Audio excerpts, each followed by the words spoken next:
Section 1. You will hear a conversation between a travel agent and a customer who needs to book a hotel for a group visit.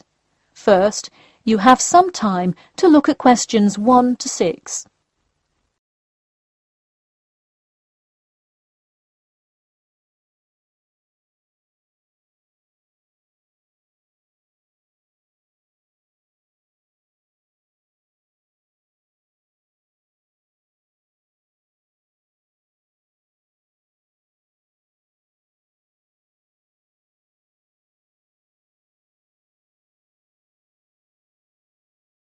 Now we shall begin.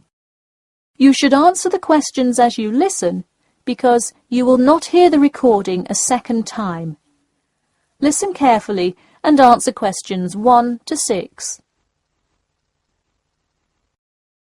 Hello, Elite Travel. This is Emily speaking. How may I assist you today? Hi, I have a group visit to plan, and I wonder whether you could help me decide on which hotel to book. I've narrowed it down to either the Winchester, the Royal Hotel, or the Star Hotel. I'm wondering if you have a recommendation. I would be happy to help. Those 3 are excellent choices. If everyone is booking hotel rooms independently, an easy way to do it is online booking. The Star Hotel offers online bookings at no additional charge. It sounds fine. Yeah, and you can even book the gorgeous sea view rooms if you act quickly. I'll consider that.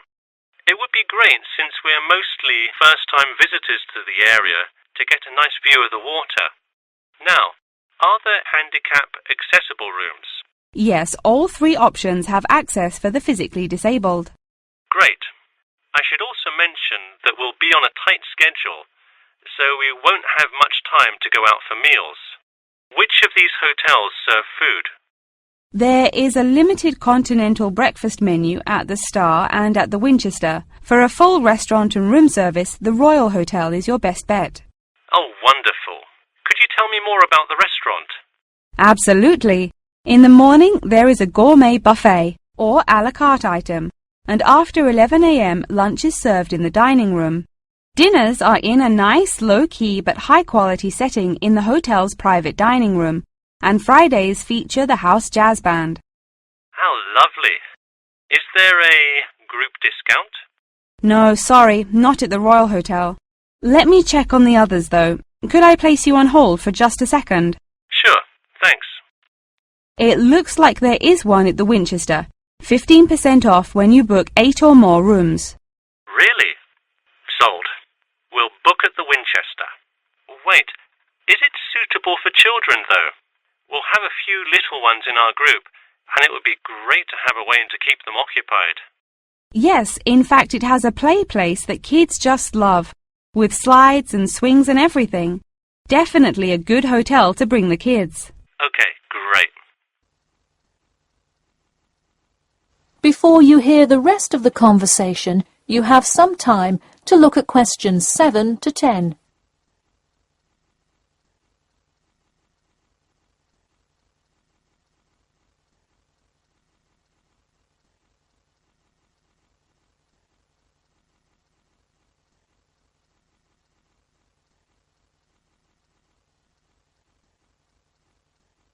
Now listen and answer questions 7 to 10. So now I know where we'll be staying. What next? Should I go ahead and book transportation and assign rooms and everything? Well, for now there are only a few things for you to take care of. We will hold a block of rooms for you as soon as you send a deposit. I recommend booking as soon as possible, so you probably want to send the invitations as soon as you know how many rooms to hold. Oh, right. Okay. I'll send the invitations and put down the deposit. Is there anything else I should take care of? Great. And don't worry about this now, but sometime before you arrive, do let us know if you'll be requiring our transport service to and from the airport. I'll make sure to let you know. Does that incur a service charge, or perhaps a tip, or some presents to show our gratitude for the personal car service?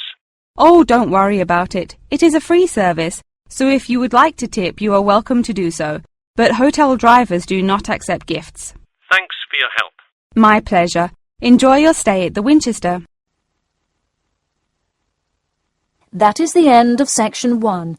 You now have half a minute to check your answers.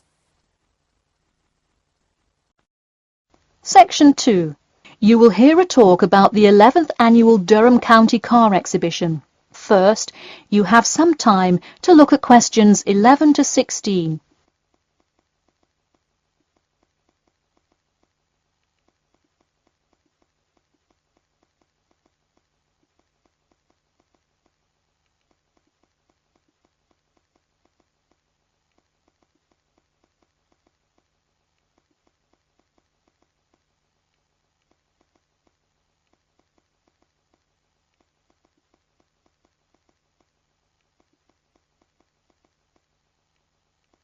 Now, listen carefully and answer questions 11 to 16. Ladies and gentlemen of Durham, start your engines. Skip Gordon here, inviting you to the 11th Annual Durham County Car Exhibition. That's right, it's that time of year again. Mark your calendars. The pre-opening event kicks off on the 18th, and the exhibition officially opens to the public on Saturday, March the 19th. Take it from me, you won't want to miss Durham's most attended public event of the year 5 times running. You don't have to be a motorhead to appreciate the finest cars, both new and old, in existence today, but it helps. Be one of the 70,000 people to see everything from big rig monster trucks to good old-fashioned classic hot rods. Get your tickets now. Admission is £10 for adults and £5 for children during off-peak times, and £20 for adults and £10 for children, and senior citizens on weekends and for full-day passes. Come see vintage classics, bid in the auctions, and even test out a few on the Winners' Circle racetrack. An insider tip: weekends are the exact time when all of the best attractions take place. But to avoid Saturday crowds, join us this Sunday. You'll see me, Skip Gordon, and all your friends from WKXP there this Sunday at our very own booth, so stop by and say hi, and you might just win a prize of your own. A new attraction this year will be the addition of a new car category, electricity, namely the electric car class. See displays from Toyota, Honda, and you guessed it, Tesla. Watch as the first generation of fully electric cars compete on style, ride, and watch the main entertainment as there's going to be a fabulous show of racing car to see who takes home fastest battery-powered car. While not typically known for their speed, this new class is guaranteed to surprise you. Before you hear the rest of the talk, you have some time to look at questions 17 to 20.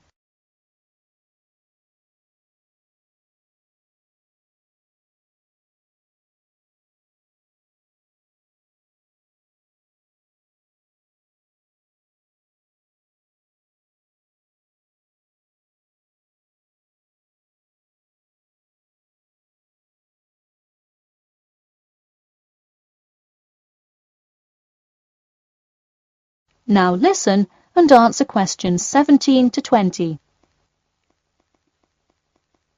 Get tickets before they sell out. Last year's tickets sold out fast, so we upped the attendance this year. That's right, more seats. But don't wait. Act now and save. That's right, if you buy your tickets before this Friday, you'll get 2 for the price of 1. That's right, 2 for the price of 1. And don't worry, kids. Just like last year, there's something specially for you.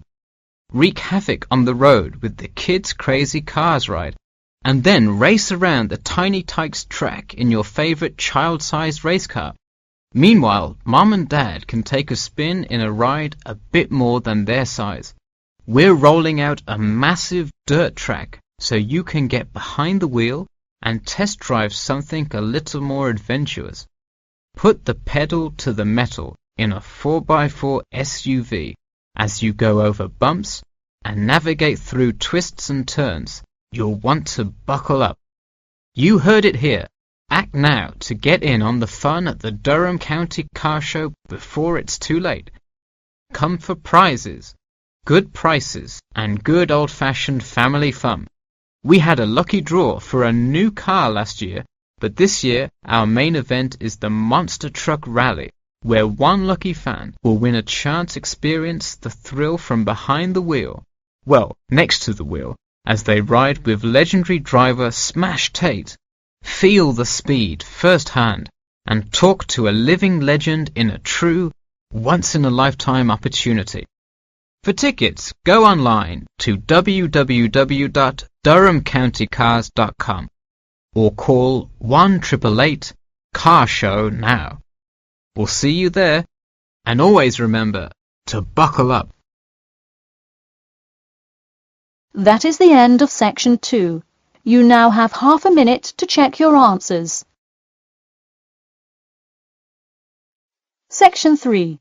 You will hear a student asking Professor Jameson for advice in choosing courses for next semester. First, you have some time to look at questions 21 to 23.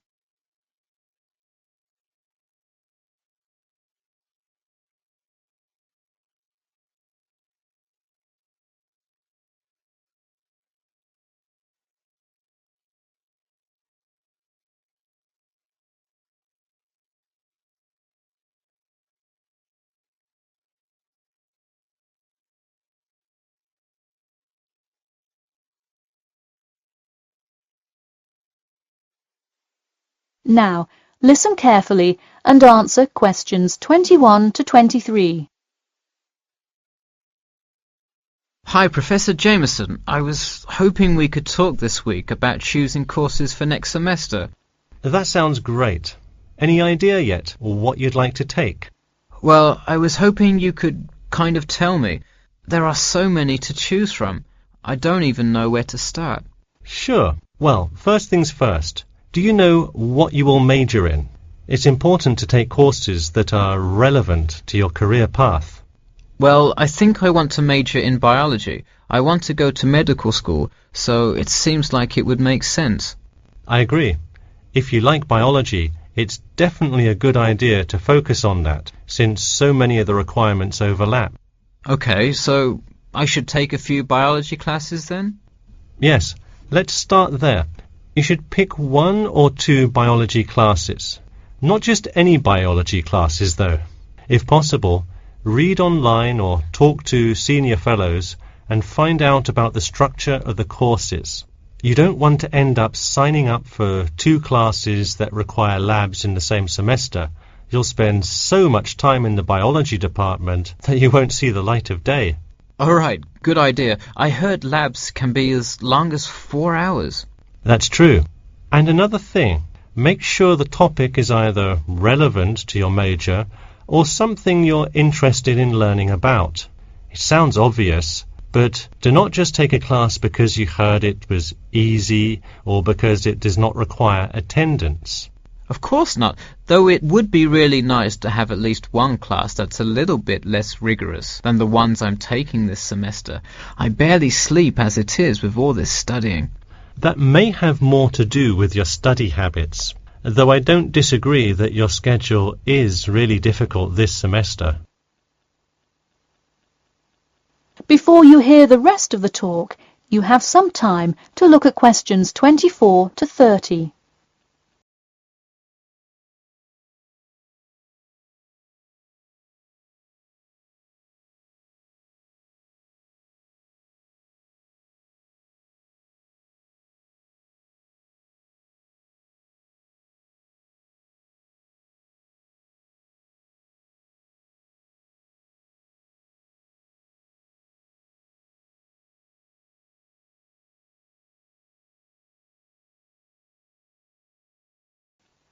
Now, listen carefully and answer questions 24 to 30.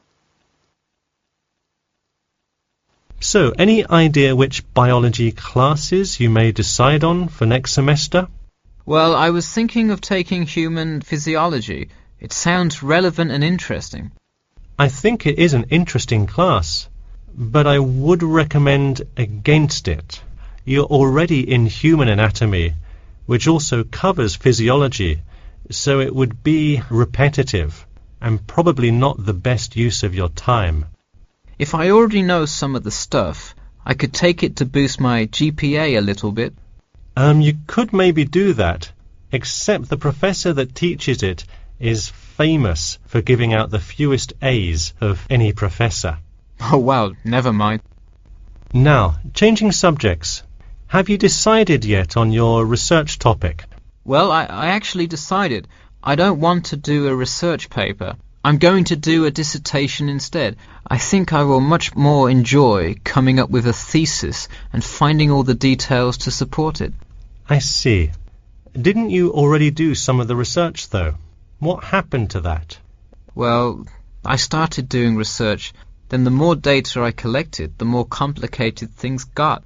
I realized I would have to take a lot more steps to randomize the sample, and then I realized I would need to control for more factors. I see. What kind of data collection did you do? I interviewed employees at the water treatment facility after Professor Dickinson recommended it. I understand. Well, the research paper could be much more outside work, but it may be worth it if that is what you're interested in. No, I am a lot happier just doing the dissertation. That's fine with me. Just remember, you need to finish your first draft and send it in soon. It's already the middle of February. Oh wow, it is, isn't it? I just have to finish it by the end of March, right? Yep, but don't forget, the date will really sneak up on you. Okay, I'll make sure to set reminders in my calendar. And who do I talk to about registering my dissertation? You should go to the department office and then talk to the secretary. I thought I needed to talk to the department head. Not for registering. If you need help developing your dissertation, that's when you should go to the department head. I see. And who would I see about getting access to the database of past research on my topic? That you can find in the computer lab, specifically in the office. You'll have to ask a lab technician to give you access. Okay, well, I'll go ahead and get started on that then. Thanks. That is the end of section 3. You now have half a minute to check your answers. Section 4. You will hear part of a lecture about the role of sleep in humans and animals. First, you have some time to look at questions 31 to 40.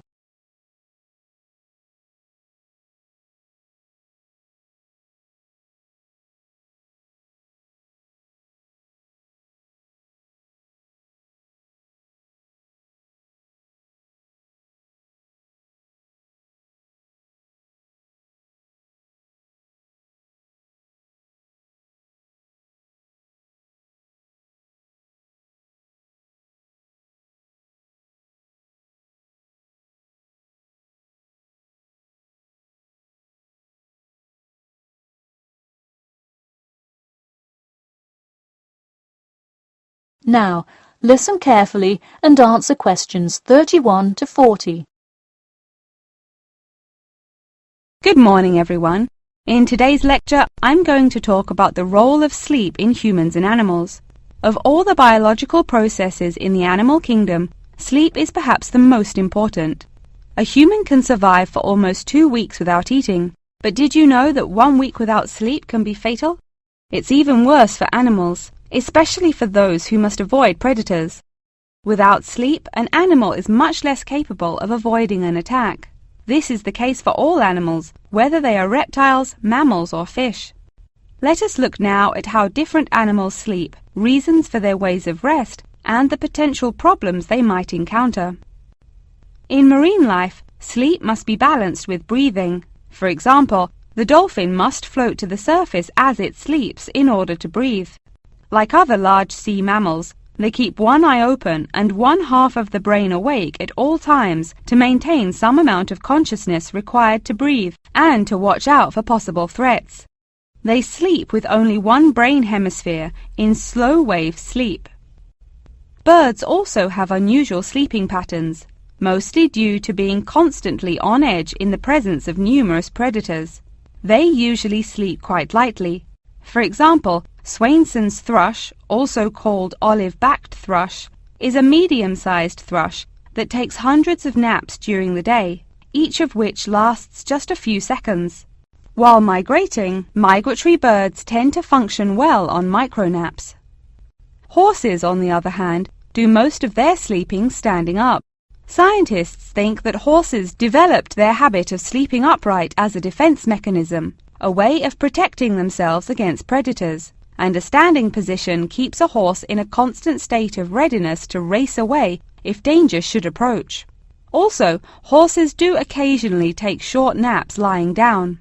Horses are heavy animals with big muscles, but their bones are surprisingly delicate, so lying in one position for a long time could well injure a horse. Just like humans, animals can also have sleeping problems. Dr. John Hendricks and Adrian Morrison from the School of Veterinary Medicine, University of Pennsylvania in Philadelphia, determined that certain diseases were primarily associated with the sleep states in animals.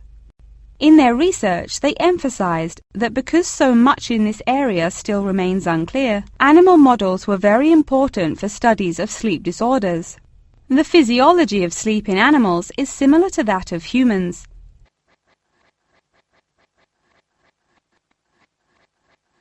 But why do we humans sleep? Researchers and scientists believe it helps us organize our memories of the day, that sleep acts as a kind of filing system for the brain. Without it, our thoughts become disorderly and confused, which leads to increased likelihood of accidents and a tendency to say and do bizarre things. Researchers also believe that sleep plays a key role in learning.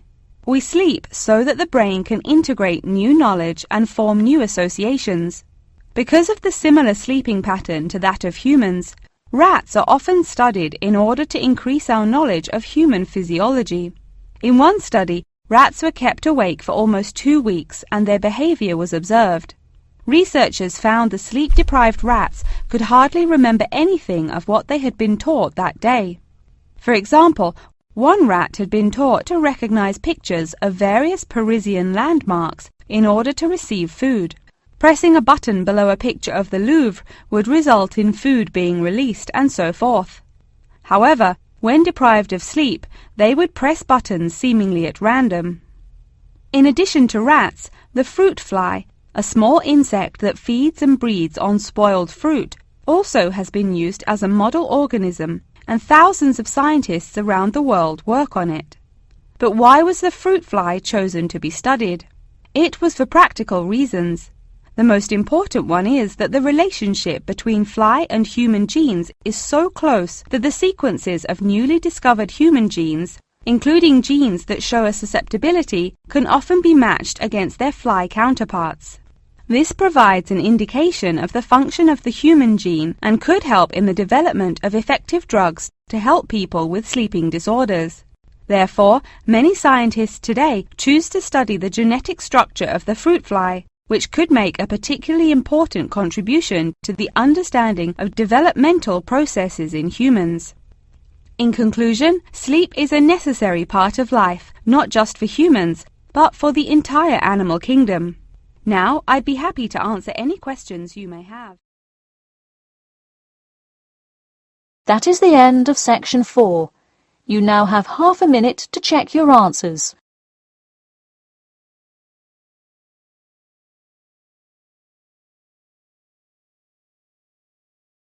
That is the end of the listening test.